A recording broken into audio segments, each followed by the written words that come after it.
आप सभी को प्रभु यीशु मसीह के नाम में जय मसीह की।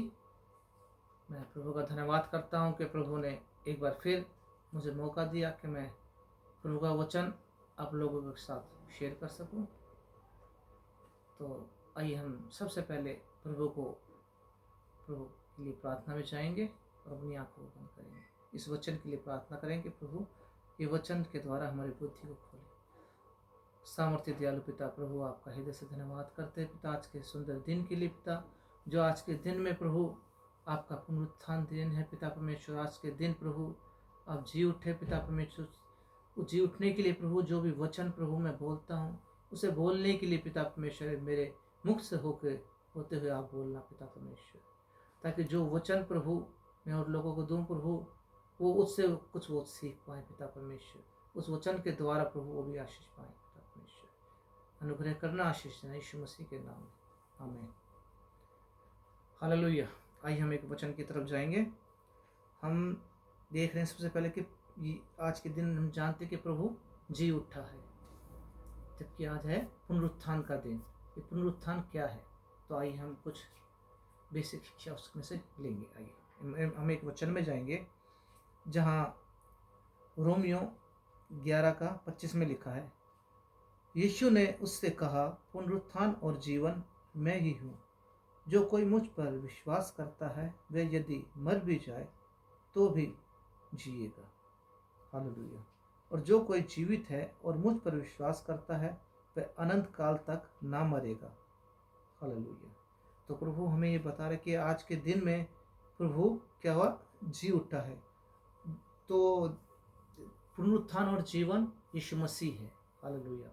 क्योंकि प्रभु ने, आमीन हालेलुया, आज के दिन में प्रभु जो मारा गया, 2 दिन पहले प्रभु जो मारे गए थे हमारे जैसे लोगों के लिए, कलवरी पे अपनी जान दी थी प्रभु ने, तो आज के दिन प्रभु जी उठे। बहुत से लोग हैं ऐसे जो कहते हैं नहीं वो जी नहीं उठा, ये सिर्फ एक काल्पनिक कथा है।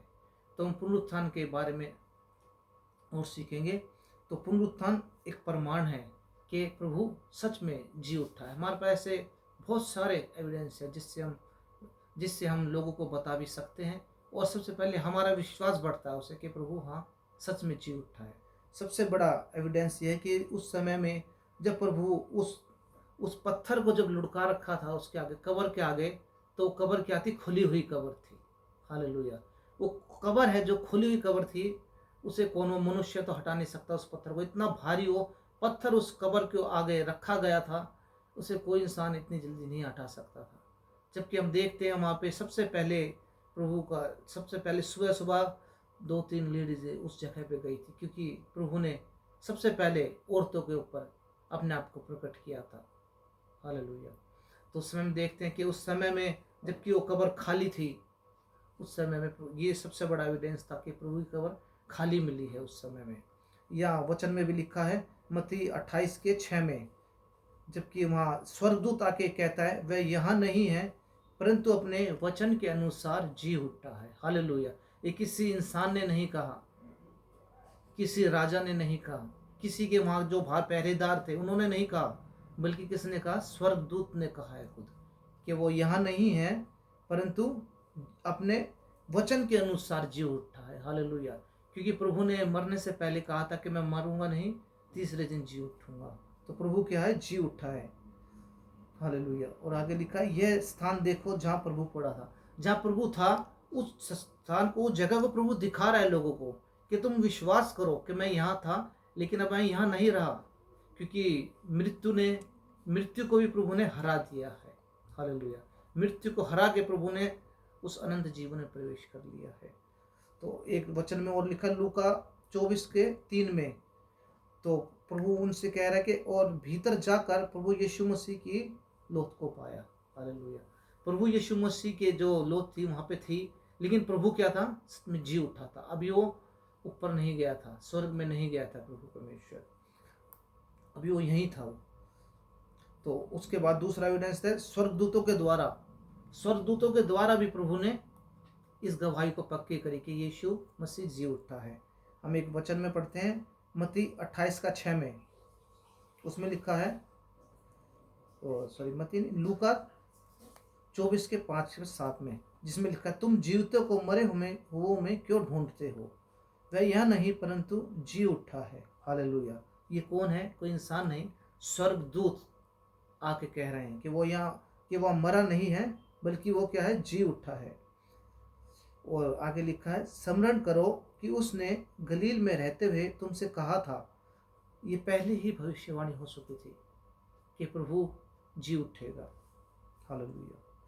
आगे लिखा है, तुमसे कहा था कि अवश्य है कि मनुष्य का पुत्र पापियों के हाथ पकड़वाया जाए और क्रूस पर चढ़ाया जाए और तीसरे दिन जी उठे। हालेलुया। ये स्वर्गदूतों के द्वारा कहा गया है। तो ये एविडेंस भी बहुत मजबूत है जो स्वर्गदूतों के द्वारा कहा गया है। उसके बाद तीसरा एक वचन में भी एक वचन और है, एक में और हम पढ़ते हैं, जिसमें लिखा है, लोग जिन्होंने उसके पुनरुत्थान के बाद उससे बातचीत की, उसमें से भी कई लोग थे। शुरू में पहले पतरस था, मरियम थी सॉरी, और थोमा था। थोमा को तो विश्वास ही नहीं था कि प्रभु तू जीवित हो गया है। वो तो कहता था, प्रभु अगर तू जीवित है तो मैं तेरे पंजर में अपने हाथ डाल के देखूंगा, तेरे जो हाथ है जिसमें कील ठोकी गई थी उसमें मैं अपने उंगली को डाल के देखूंगा। उसे विश्वास नहीं हो रहा था, लेकिन प्रभु ने उन लोगों पे प्रकट किया अपने आप को। तो ये तीसरा एविडेंस है। चौथा एविडेंस है, यीशु मसीह ने अपने पुनरुत्थान के बाद अपने मित्रों के साथ, अपने दोस्तों के साथ, उसके चेले थे, उनके साथ खाया पिया और अपने घाव भी दिखाए। हालेलुया। उन लोगों के साथ खाया पिया प्रभु ने, उन लोगों को दिखा प्रभु, उन लोगों के साथ जिनके साथ रहते हुए प्रभु ने काम किए थे, तो प्रभु ने उनको दिखाए कि देखो मेरे हाथ में ये कील ठोकी गई थी, मेरे पंजर में कैसे उन्होंने भाला बेधा था, तो कैसे, तो प्रभु ने उनके साथ खाया पिया भी था। तो चौथा एविडेंस ये है। और एक और सबसे बड़ा एविडेंस था, उसको 500 लोगों के साथ एक साथ दिखाई दिया। हालेलुया। यहाँ कुरिन्थियों 15 के 6 में लिखा है, 500 भाइयों को एक साथ दिखाई दिया, जिनमें से बहुतरे अब तक वर्तमान हैं, पर कितने सो गए। हालेलुया। उसके बाद 500 लोगों को भी दिखाई दिया। एक आदमी झूठ बोल सकता है, 2 आदमी झूठ बोल सकते हैं, इतने लोग झूठ नहीं बोल सकते।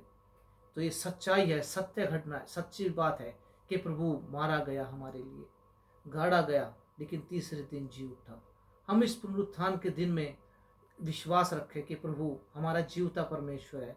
हम उसे किसी लकड़ी में नहीं ढूंढ सकते। बहुत से हैं जो उसमें मूर्ति बना देते हैं, बहुत से ऐसे हैं जो सोने चांदी की उसमें ढाल लेते हैं, लेकिन हमारा प्रभु जीवता परमेश्वर है। वो स्वर्ग पे विराजमान जरूर है, लेकिन वो हमारे हृदय में बसता है।